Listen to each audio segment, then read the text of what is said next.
Bonjour les enfants, bonjour les parents. Avez-vous bien aimé le chapitre 1 de Jojo Lapin joue à cache-cache? Eh bien nous voilà partis pour le chapitre 2.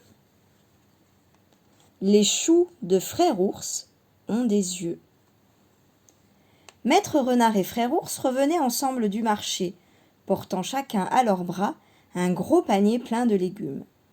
Juste au moment où ils allaient prendre un raccourci à travers champs, ils aperçurent Jojo Lapin qui dormait, dans l'herbe, la tête appuyée contre un gros chou. « Regarde !» s'écria Renard en s'approchant tout doucement pour ne pas réveiller Jojo.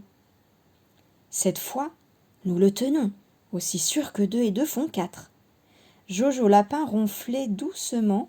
Il était très fatigué car il avait passé sa nuit à pêcher dans l'étang et il n'avait rien pris du tout. Ses moustaches frémissaient à chaque respiration. Renard le contempla d'un air féroce. Le méchant animal était ravi. Il pensait à tous les tours que Jojo lui avait joués.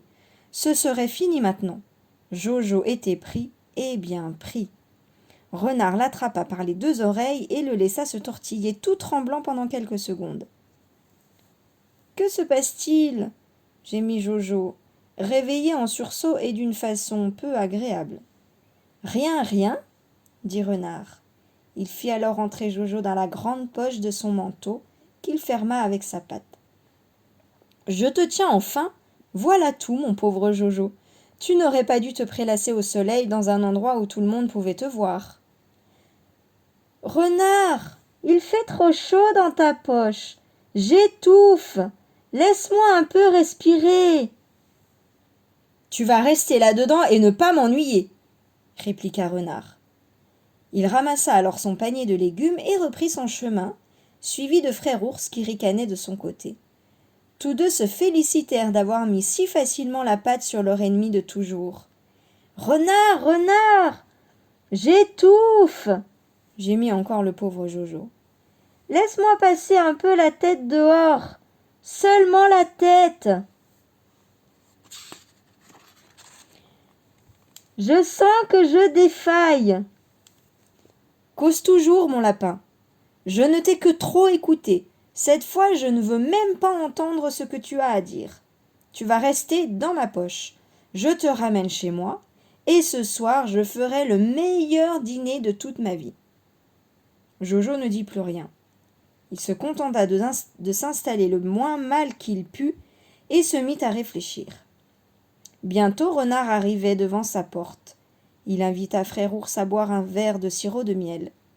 Ce que Frère Ours préférait était justement le sirop de miel.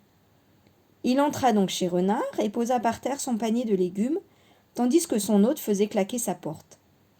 Bang! Jojo réussit alors à s'extirper de la grande poche. Vlouf!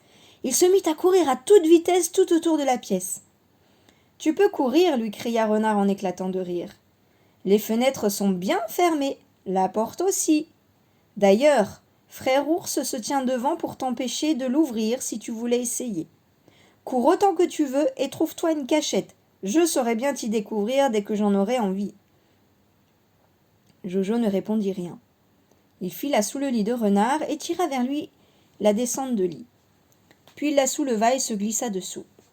Renard s'approcha du lit, vit la bosse que faisait Jojo et se mit à rire encore plus fort.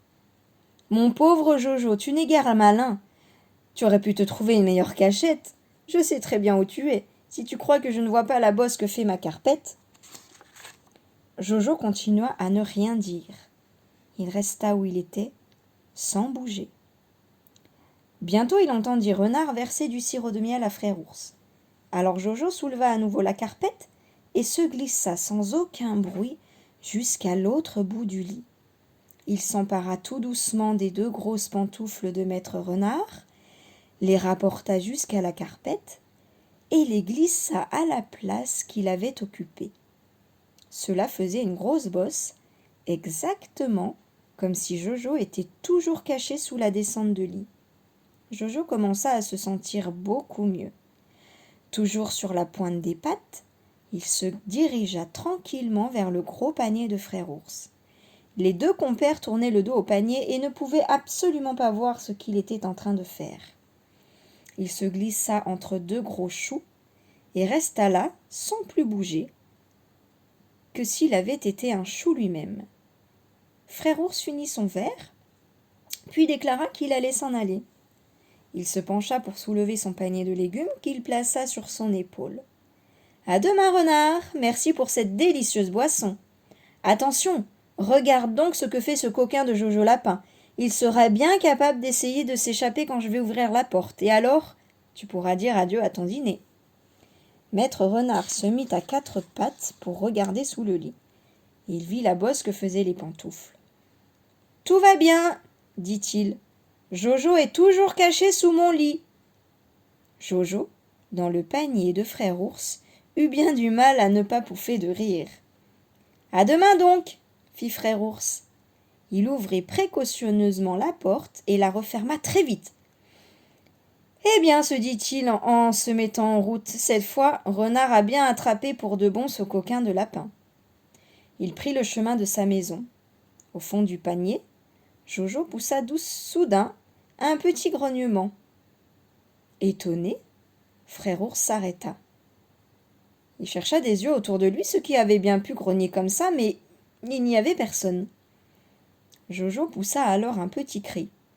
« Oh oh !» fit l'ours, pas très rassuré. « Qui est là ? Y a-t-il quelqu'un de blessé ou de malade ? Faut-il que j'aille chercher un docteur ?»« Aïe aïe !» grogna encore Jojo qui commençait à bien s'amuser. « On dirait que ça vient de mon panier !» s'écria Frère Ours, terrifié. « Y a-t-il des choux qui parlent ?»« Aïe, ouille, ouille !» fit Jojo d'une voix caverneuse.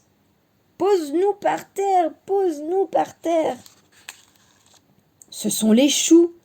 gémit l'ours, et il se laissa précipitamment tomber par terre son gros panier. Jojo avait fait 2 trous dans une feuille de chou qu'il s'était mise sous la figure. Les trous venaient exactement s'adapter sur ses yeux. Frère Ours découvrit soudain 2 yeux qui le regardaient à travers la feuille de chou.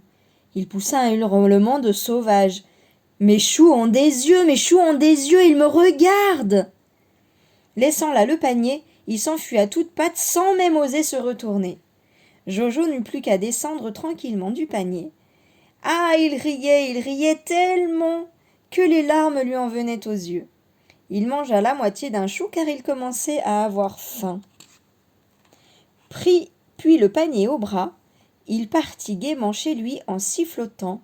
Quand il passa devant la maison de Maître Renard, il aperçut le gredin qui montrait à sa fenêtre une mine penaude. « Comment ça va, Renard ?» cria Jojo. « M'as-tu trouvé comme tu le croyais sous la descente de lit ? J'espère que ton dîner t'a plu. » Jojo fila alors à toute vitesse vers sa propre maison. Il fit bien, car déjà Renard avait bondi par-dessus sa fenêtre et s'était mis à lui courir après. « Cours toujours, Renard, cours toujours ! Tu n'es pas encore prêt de m'attraper pour de bon. » Ah, le coquin de Jojo Lapin, il est malin, il est malin. Eh bien les enfants, j'espère que l'histoire vous a plu, et puis on se retrouve pour le chapitre 3. À tout de suite.